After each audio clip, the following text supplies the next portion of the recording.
Hello and welcome to the Kaijus in the Details, a chronological examination of the Kaiju film. I am Ian. I'm Haru.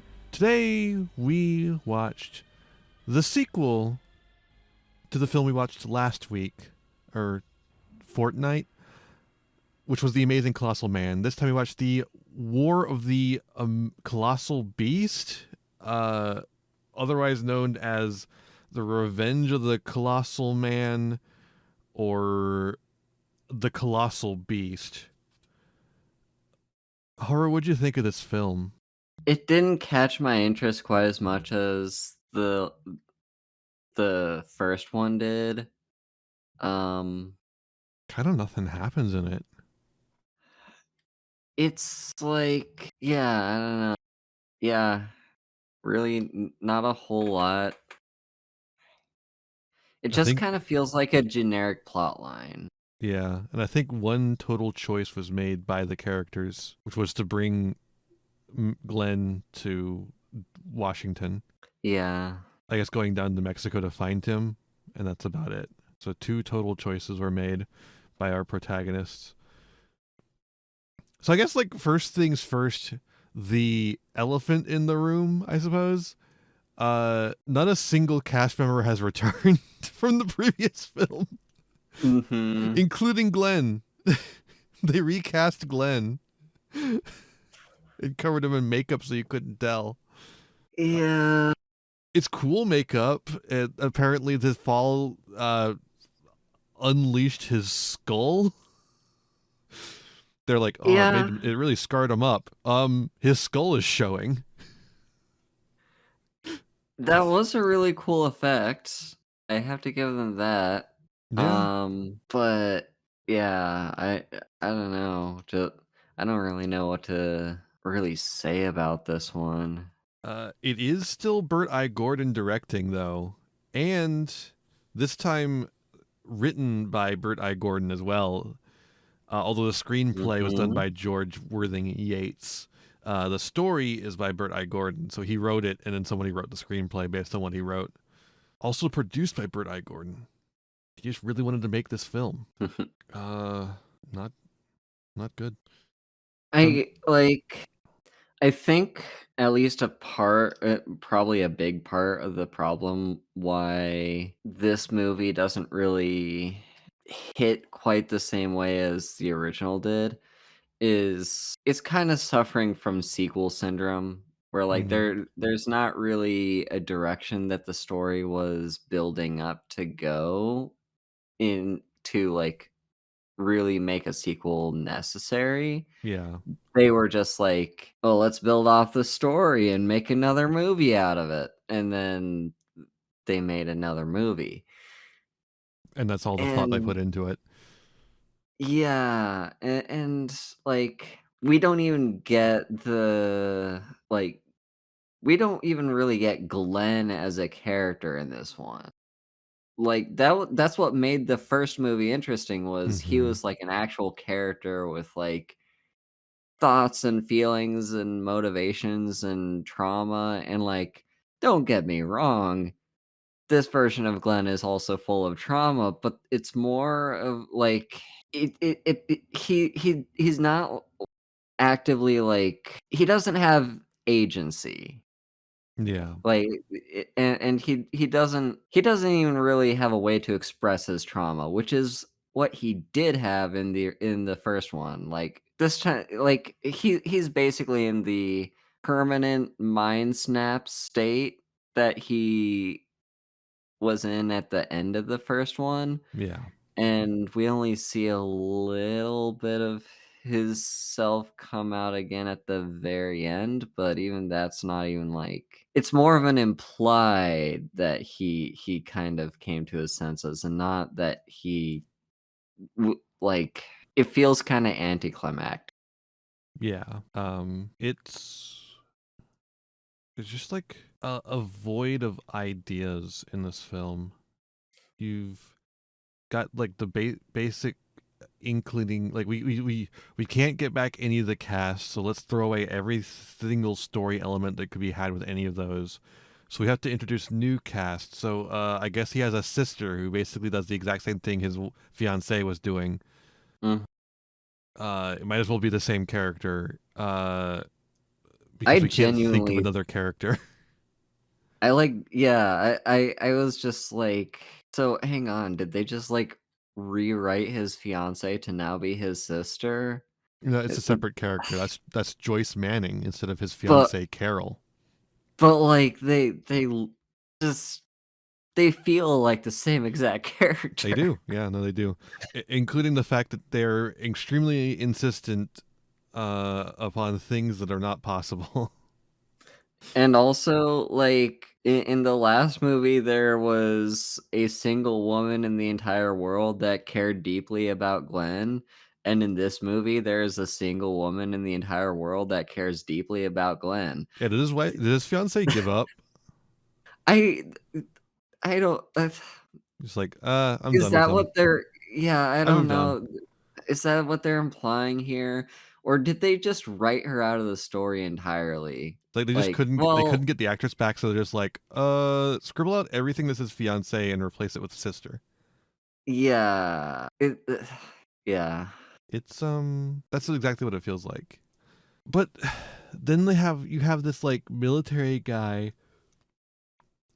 who, well, okay, I was about to say the military guy is like set up to be a sort of kind of love interest, which never, but that never resolves at all.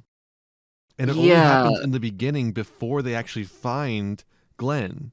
there's, like, a shadow of romantic tension between them, but that never goes anywhere. Yeah, like I said, it disappears as soon as they find Glenn, which kind of implies that it would have been the fiance, right? Like he's flirting Yeah. with her until they find Glenn, right?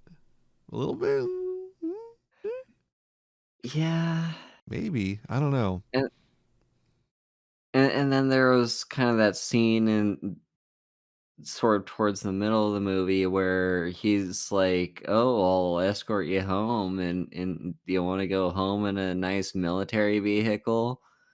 And then, like, she's walking home literally right in front of Glenn, and, like, it feels like if she was supposed to still be his fiancée instead of now a completely different character as his sister, a scene like that, it would have had an extra layer of tragedy to it where, like, oh, she's kinda finally moving on, and in one way, good for her, but also in another way, it's kinda I mean, it's kind of what every little element of this movie is kinda pointing towards, which is it's kinda just over for Glenn. Like, any semblance of people trying to help him, it's not gonna go anywhere because like, the brain test they do on him to see if if he's salvageable comes up negative, like, no, he's just completely brain damaged,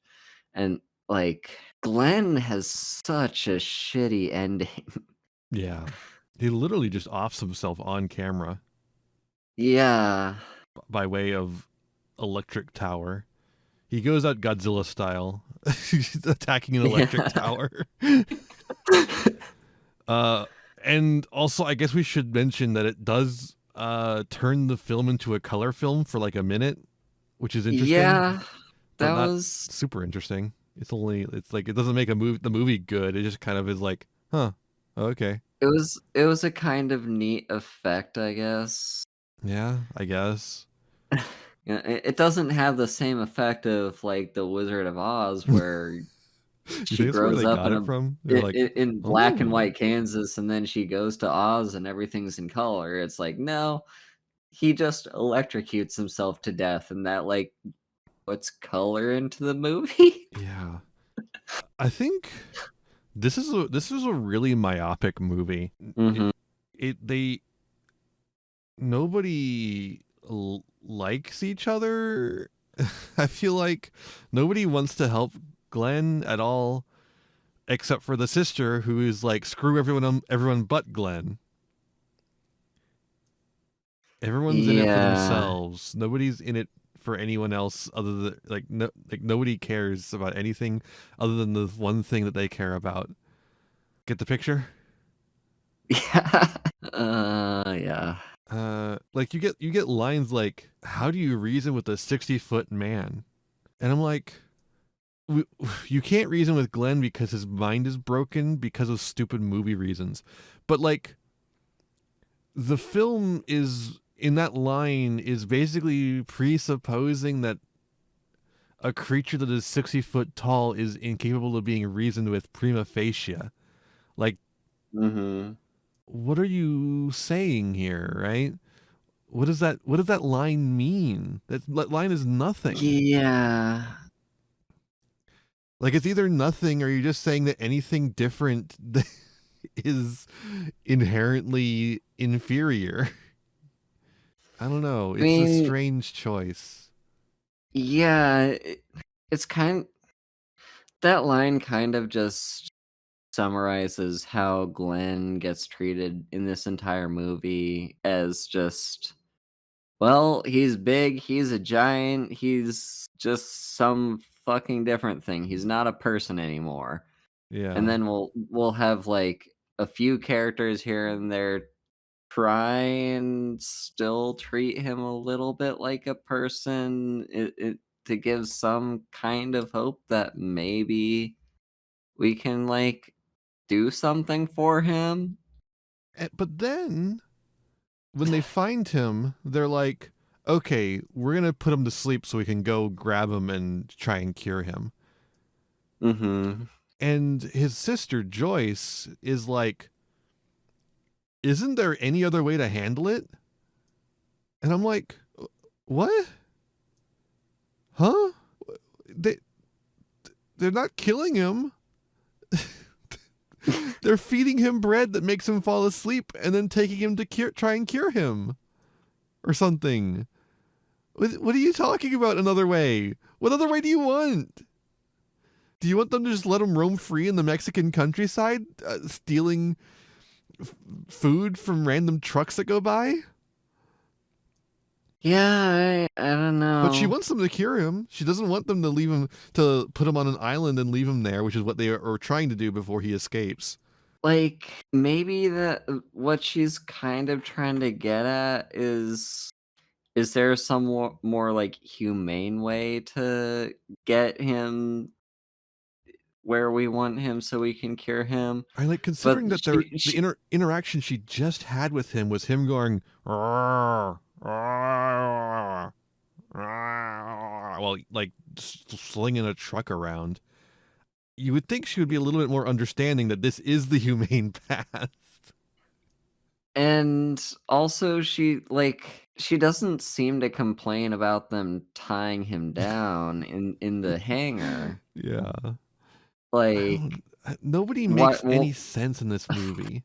People are just saying things because the film needs them to say them for some reason. Mhm. Yeah, it really It boggles it's the really mind. all just coming down to the movies. It doesn't really have an actual direction. It's It's building off of aimless, there was, like, nothing like, the first movie ended, it didn't even need a sequel, it literally. pretty strongly implied that he died at the end, but then they're like, "Well, No, he we didn't. could still make money off of this, so no, he didn't die, I and love, actually." like, literally someone in the film is like, "Hey, didn't he die?" And then they go, "No, Yeah. no, he didn't." What are you talking about? He could have survived. Who knows? He was big. Big guys can survive. Yeah. It it's yeah, it's just sequel syndrome. It's all sequel It's syndrome. it's really rough because the first film had a lot of potential. Um, Mhm. and I think it would be weird of us to not address the fact that this is from 1958. When we looked at War of the or Amazing Colossal Man, we were going back in time to 1957. there is it even a year between these films? Amazing Colossal Man was released October 20. Oh my fucking god. October 25th, 1957. War of the Colossal Beast, June 30th. That is half a year. Talk about a rushed sequel. Fuck. No wonder Jesus. it's barely over an hour. It's 69 minutes. Nice. Holy This is shit, a moly. No wonder it's dog shit. it's just a money grab. No thought was put into it. It's just like, well, people liked the first one. Hey, we could fill up like a decent chunk of the runtime by just playing old clips from the first film. Yeah, like that was what, like 10 minutes of the movie? Yeah, those 9 minutes of the 69 minutes. Yeah, They like played that old footage for a while. When the it, Wikipedia page said that the doll props were reused in the next film, they weren't kidding. yeah. Yeah. That's not the only thing that's been reused though. You know the sounds that Glenn was making? Yeah. Those are from another film called The Cyclops, which apparently we're going to have to travel back in time and watch because it involves a 25-foot tall creature, and it's from Okay. 1957. So we need to go back in time and watch that one too. And it's another Burt I. Gordon film. So we're doing 3 in a row here. He likes big dudes apparently. He likes big dudes. I told you last time that he's really obsessed with that one H.G. Wells movie, Food of the Gods, which is about Yeah. big rats. I think it's rats in that original one. He just likes big guys. Dude is obsessed with Food of the Gods, so he likes making things with big things. Something author's poorly disguised fetish, something. Dude was born too early for giant porn. Yeah.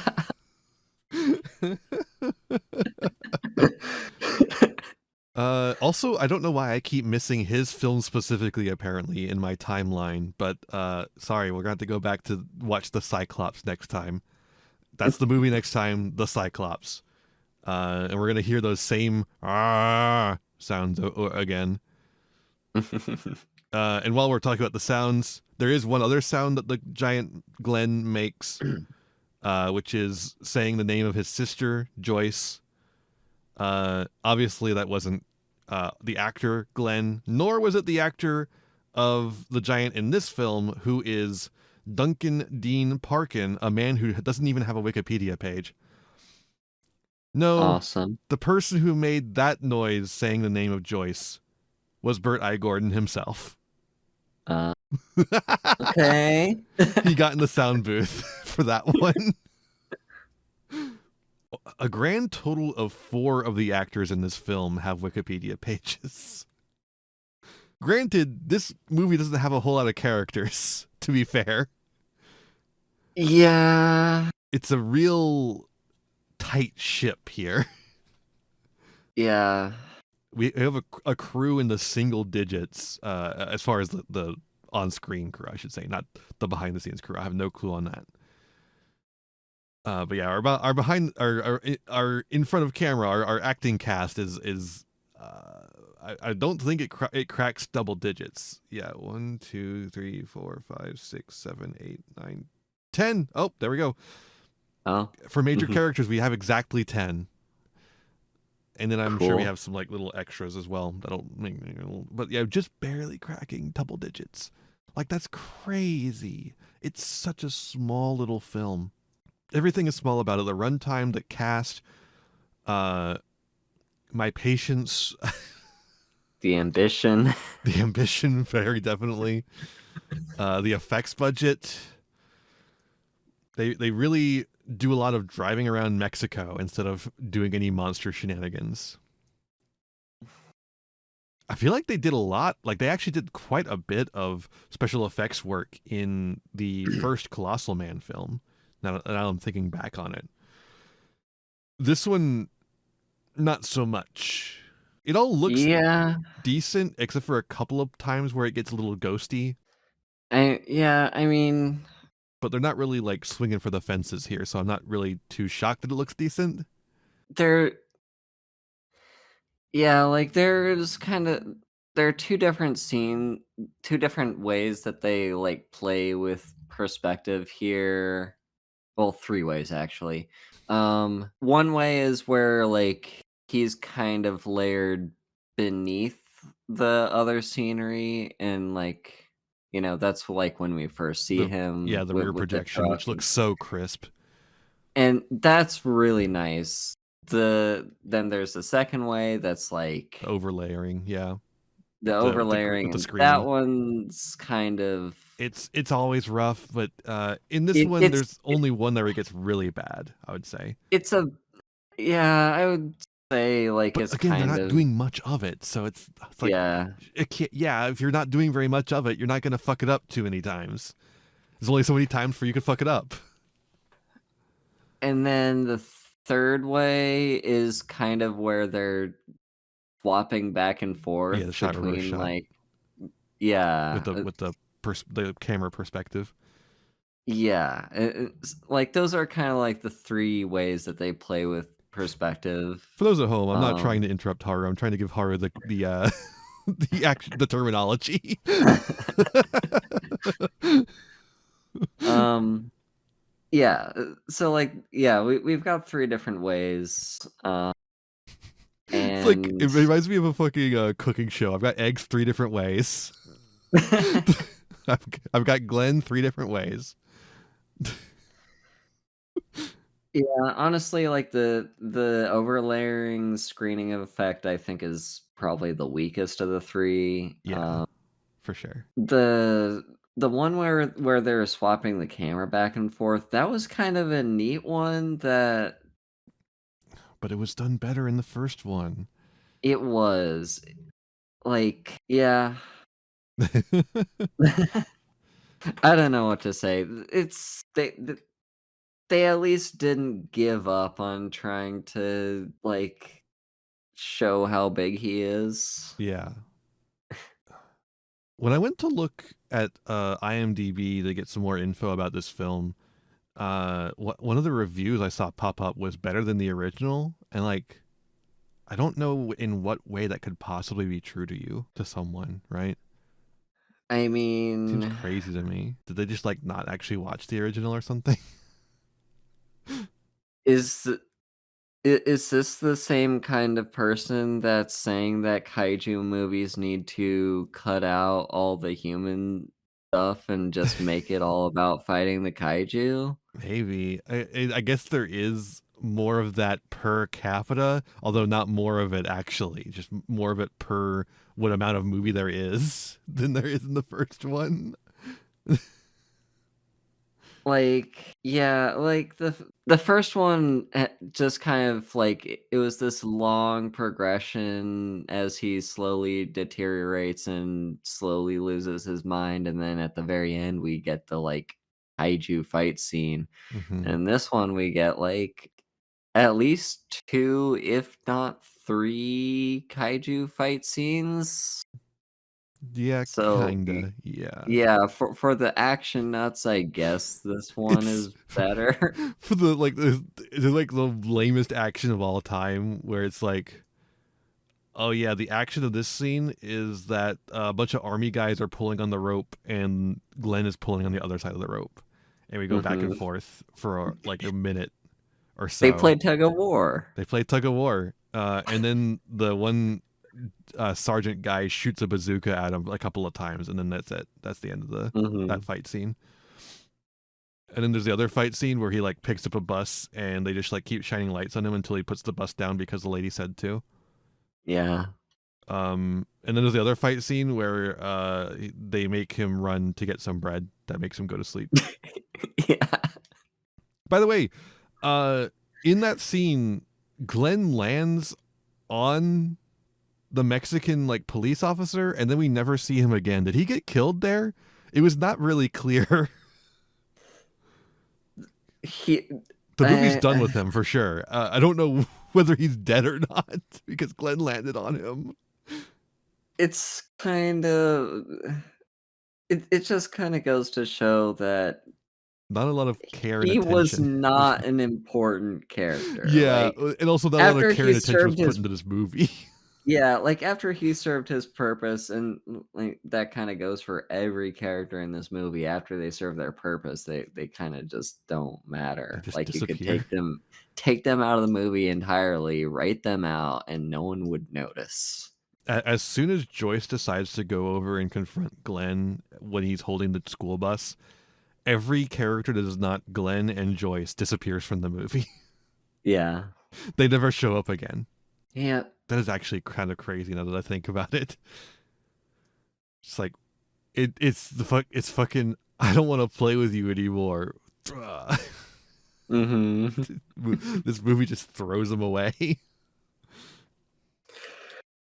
Yeah, because no one in this movie is actually a character. They're all just plot devices and setting. I hate it. I hate it. Really, God, I did really quite enjoy The Amazing Colossal Man, and this one really kind of just stinks on ice. It barely qualifies as a movie, it feels like. There's just nothing here.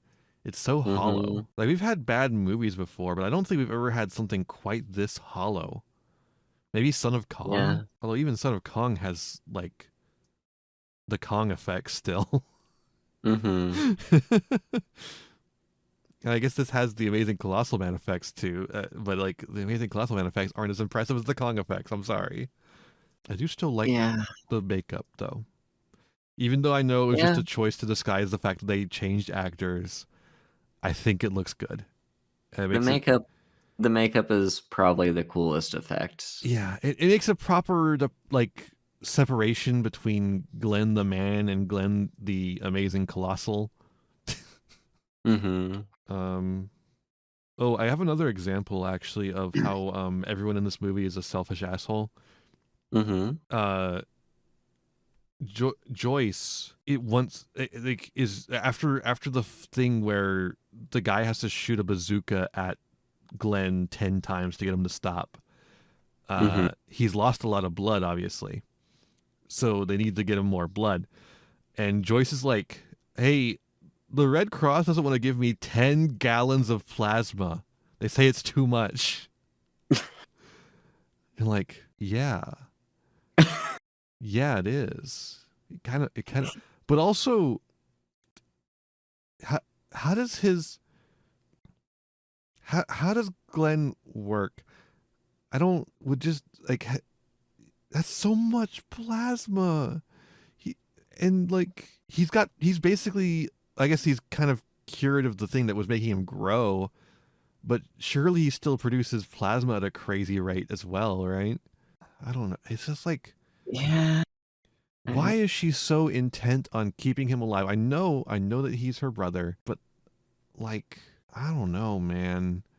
I 10 mean, gallons of plasma? think of all the people you could save with 10 gallons of plasma. 10 gallons of plasma to save a guy you don't even know if you can cure from being a giant and whose brain might be permanently damaged and also half of his face is skull.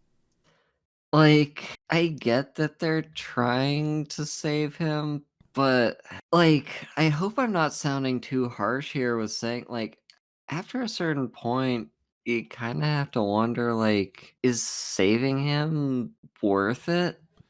Like, is he going to be happy or grateful if he can be, like, turned back to normal? Because I mean, this guy's been through a ton of shit. Like, Mhm.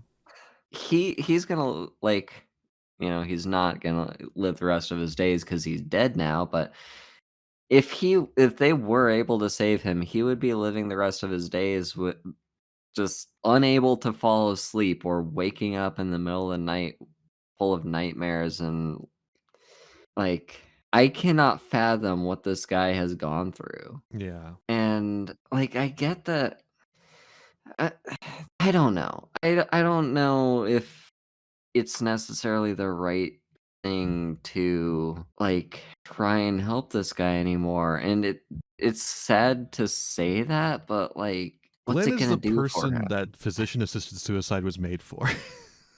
Yeah. But then on the other hand, you have like all of you have this scene where it's really played in a very funny ha-ha way, but you have this scene where all of these government agencies are passing the buck off onto each other, going like, "Well, that's not our department. Well, that's not our department. Well, I really think that's this department. Actually, it's probably an issue for Congress. Well, that's not our department. It's going to be for the legislative branch." Everyone in this fucking movie is so goddamn selfish. And then like they eventually decide that Glenn's lost his last chance because he failed the brain test thing that they did. And there's like an article, a headlining article in the newspaper saying Giant lost his last chance. And it's just like, God, what a myopic view of America. And like Yeah.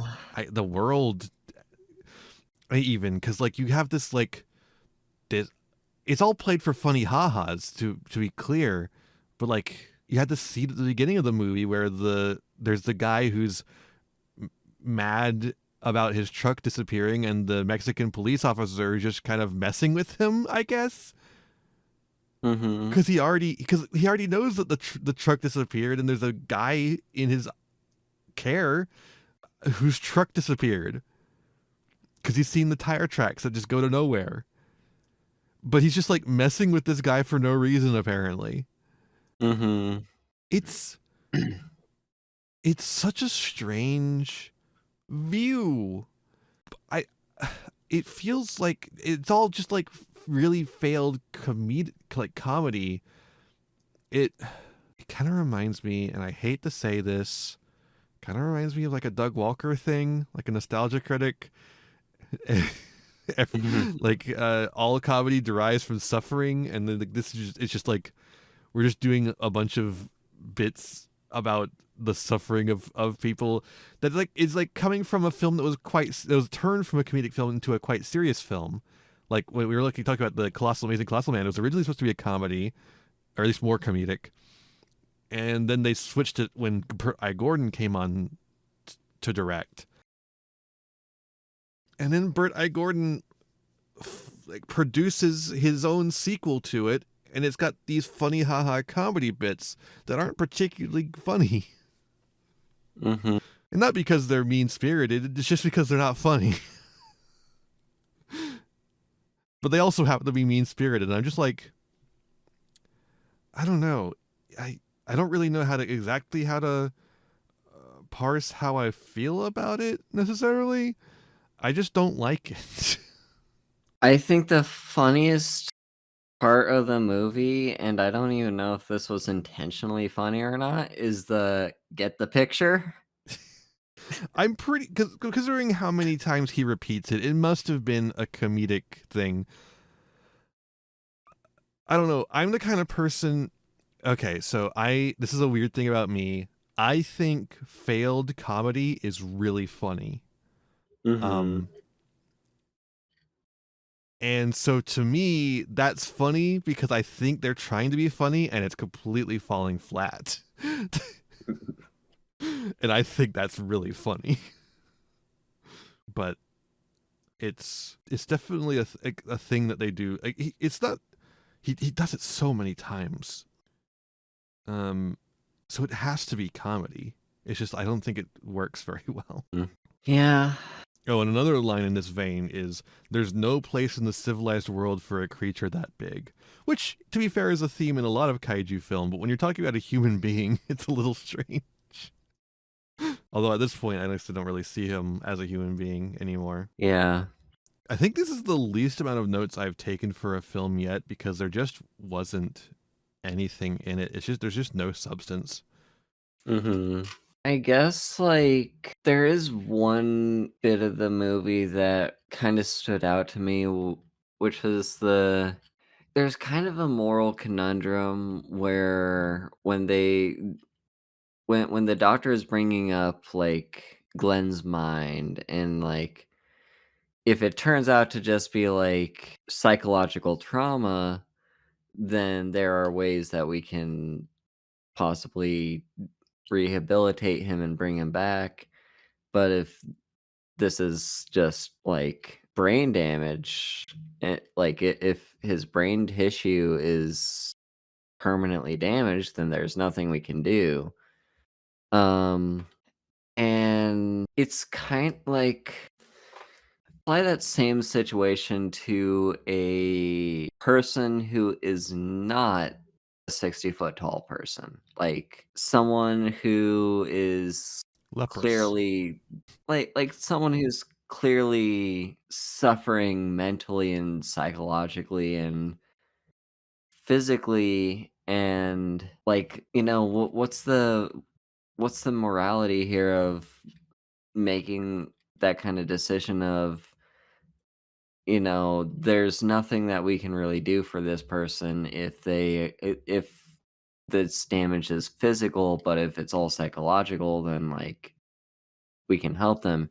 And there's like this is also like 1950s science. So Mm-hmm. like this isn't a like as real of a thing as the movie is making it out to be, but it's just kind of a bit of a moral dilemma to me because it's like they're trying to save this guy in the first place because they see him as human in some sense of the word. Like, they don't treat him like a human, but like if they didn't see a small chance of him having any humanity, then they wouldn't even be bothering with any of this. And so, like, yeah, just hinging everything on his potential recovery on the results of this one test.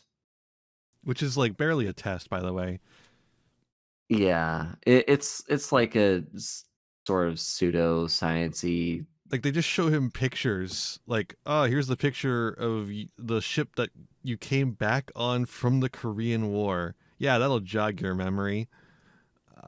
Here's a picture of you. Remember how you looked at yourself all the time? Jog your memory. No pictures of your fiance though, or your sister. They also, yeah, they also just showed him like 3 or 4 pictures. And then the sister jumps in and is like, "No, let me do it, Glenn. You have to remember, Glenn." And then he starts going, "Rah." It's clearly something is being triggered there. And then everyone's like, "Well, I guess this failed." Yeah. They didn't even give it a chance. Like all this build up for this test that's supposed to be so important to like what happens to him, and they don't even bother doing it for 5 minutes. It's very strange, but it doesn't really matter because he ends up escaping anyways. before they Yeah. before they send him to the island of failure for failing his test. Yeah. Crazy shit, dude. Like, you've really made me think about this in a different perspective, though, right? Because, like, if you take this film and apply it to, say, just a mentally ill person as, like, a metaphorical thing here, Mhm. it's pretty fucking bleak. Yeah. It's a pretty goddamn gross movie. I mean, again, we're in the 1950s here, and Mm-hmm. kind of Whereas like the whole like they the 1950s have a very utilitarian perspective on humans, which is if a person can be fixed and put back out into society, then they're worth saving. If they can't be fixed, fuck them. yeah, it the first film really sympathized with Glenn. The second film doesn't even treat him as human. Mhm. Not really, not fully. He has a brief moment of lucidity. He has flashbacks briefly, but then nothing really comes of the fact that he has those flashbacks. Yeah. Like, yeah, the thing with the flashbacks is I mean, the surface level reason for the flashbacks is literally just they wanted to show the first movie again. Yeah, reuse some footage, and also apparently they renamed the movie so you wouldn't even know it was a sequel. So they had to do that if you came in as this as your first film in the series. Gosh. But then, like, if you want to go a little bit deeper in like, the 1 foot deep kiddie pool that this movie is, um, Splash around a little bit. like, the underlying meaning behind the whole flashbacks, even though we don't get anything direct from it, it's to kind of tell the viewer that there's still a little bit of Glenn in there somewhere. Yeah, yeah, but like not enough to save him. He still has to be put Mhm. down like a fucking dog, Yeah. and even he sees that, and it's just like, I don't know. It doesn't feel good. Like, the whole movie, I've been, like well, about half the movie anyway, I kind of had some amount of hope that I was kind of clinging on to for Glenn, like, well, they did the whole, like, tried to cure him thing in the last movie, and they did still technically inject him with the thing, so, all that had to happen is they had to, like, stimulate his pituitary gland or something like that, so, like, maybe they'll find a way to do that in this movie, and he'll be back to normal, or however normal he can be after everything he's been through. But, like, as the movie went on and as I kept seeing the direction it was going, I'm like, "Yeah, no, there's no hope for this guy. He's gonna have a tragic ending one way or another." Yeah. Can you imagine though watching this film as if it was its own film and no other movie for it to be the sequel of? Can you fucking imagine that? The flashback scene would have to be insane to you. It's like that's just a completely different guy. What is going on here? Mhm. The like just like going to the fucking theater and seeing this film without any context of the other film. You think it's supposed to be its own film entirely because it doesn't have the name of that other film. You've never seen it before. And you're just watching this and going, wait, what? Who's Glenn? And then the flashback scene happens and you're like, is that a different movie? What's happening? Oftentimes we talk about the actors in this one, but like honestly, literally none of these performances were interesting enough to talk about, and none of these Yeah, actors, again, barely any of them have Wikipedia pages, even. yeah. There's really not a whole lot to go on with this. No, but It we just sucks. bravely trekked on anyways. I I mean, wonder if it's the scarification, like the scarring line, didn't mention anything about the bone because that hadn't been developed yet. Like all that stuff was recorded before they finished the special effects makeup. Because the giant gets mhm. recorded separately, right? So I wonder if they just didn't know that yet, and they just kind of went with the scarification line instead of talking about the fact that his fucking skull is out in the open. Yeah, that's possible. Oh, I guess he wasn't in Washington. He was because he went on a rampage through Los Angeles and Hollywood. So they had him in California somewhere, which I guess would be easier to fly him to, at least. I guess so much happened in that the scene with the government people that I just assumed they flew him to Washington for some reason. Yeah. I keep coming back to the fact that that last scene was in color. I just don't get it. Like, I guess it's flashy, literally. It makes the electrocution a little more vibrant as far as an ending to the film. But like, I don't know. It's just kind of a big nothing. I mean, so, like, it's kind of like, the way people played with color back in the day, like, when color television and movies were, like, first being in introduced and phased in. Yeah.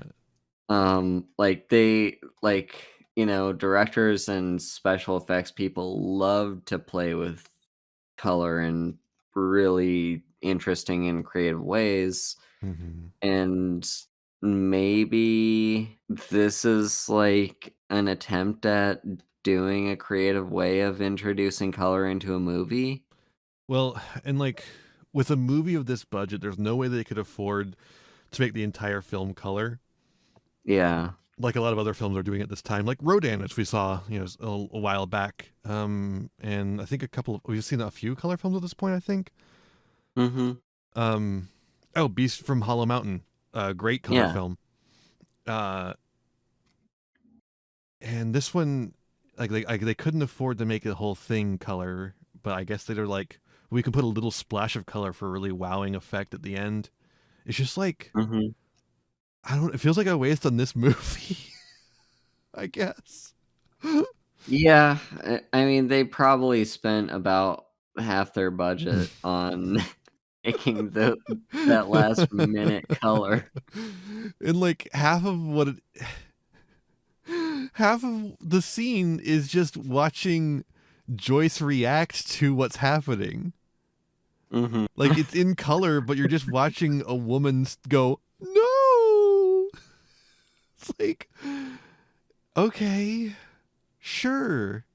I can't believe we have to watch another fucking Burt I. Gordon giant man movie before we can move on and get back to my timeline. It's not fair. It's not fair. How did he make so many in such a short period of time? Because the Cyclops is 1957. Amazing Colossal Man 1957. This one 1958. When was the Cyclops in 1957?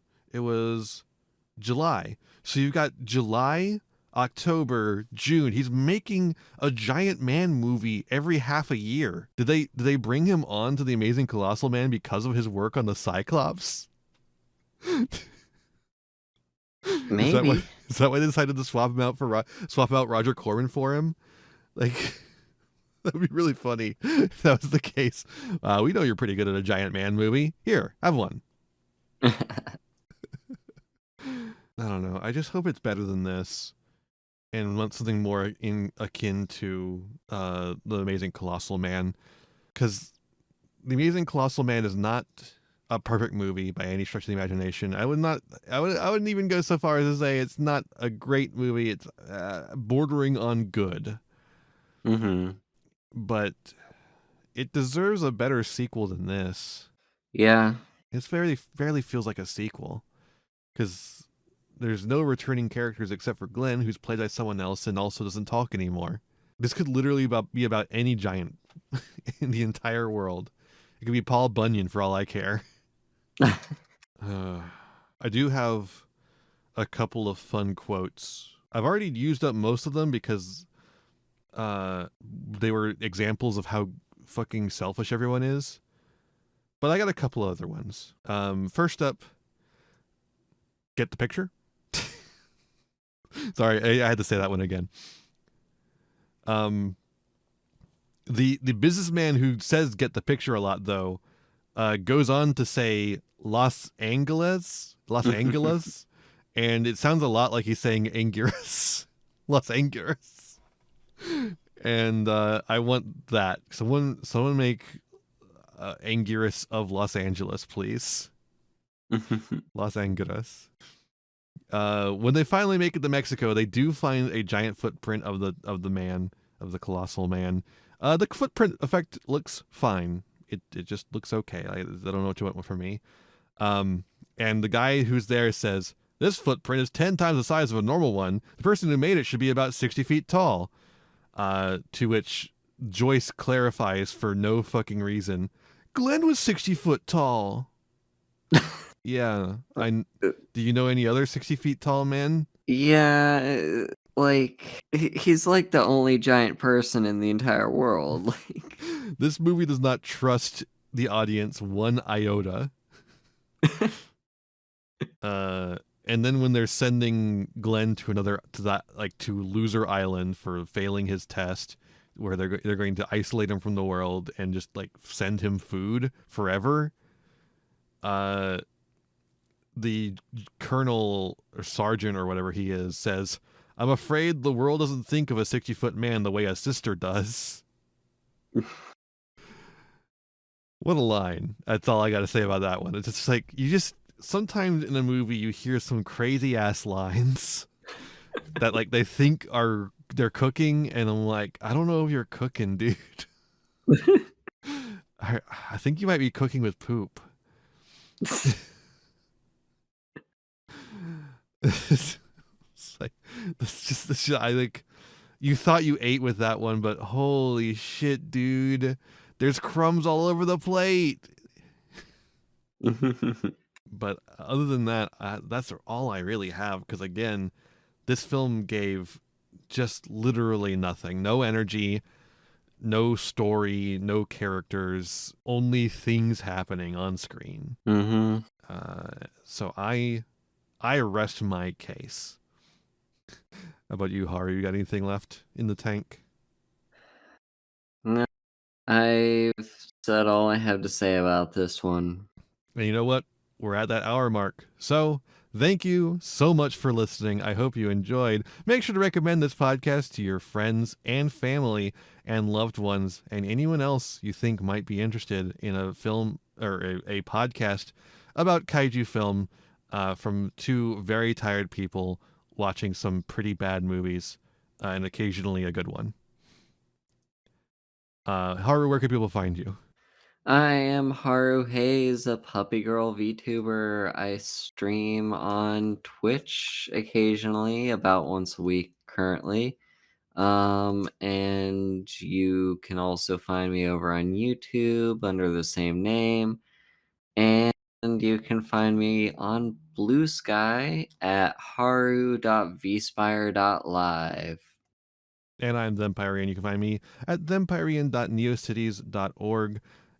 And that'll get you the links to every place where I'm at, including YouTube, Twitch, and all that stuff, including the YouTube for this very podcast, Them Pod Ian. With that said, Haru, are you ready to say goodbye to Glenn for the very last time? Yeah. Sayonara, Glenn. Sayonara, Glenn.